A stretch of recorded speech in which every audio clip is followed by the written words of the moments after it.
મારું નામ જૈનમ ઠક્કર છે અને મેં નવ ગુજરાત કોલેજ BCA અહીંયાથી BCA કર્યું છે જે ઇન્કમ ટેક્સ પર.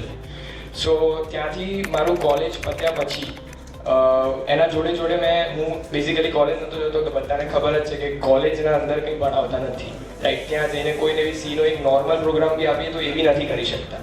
પણ એના જોડે મને સરે એવું કીધું કે અહીંયા આવીને તું ભણાવો છોકરાઓને. સો હું બારે USA, UK, તાઇવાન અને અહીંયાના બી ઘણા બધા સ્ટુડન્ટ્સ હતા જે લોકોને મેં ટ્રેન કર્યા છે અહીંયા. અને 3 વર્ષ મેં બેઝિકલી અહીંયા એ જ કર્યું છે કે મેં ટ્રેનિંગ કર્યું છે. ભણાવવાનો એક બહુ મોટો અને સારો એ બેનિફિટ છે કે તમને યાદ રહી જાય એ વસ્તુ, રાઈટ. તમે જેટલી વાર એ વસ્તુ ભણાવશો એટલી વાર તમને વસ્તુ યાદ રહેશે. એકની એક વસ્તુ તમે જેટલી વાર ભણાવશો એ વસ્તુ યાદ રહી જશે. So thanks to Dheeraj sir અને રાહુલ સર, સમીર સર અને Tejas sir for that. Yeah, thank you. Subscribe Dheeraj Pujara YouTube channel for more updates, or you can call on 9825782290 to clear your doubts.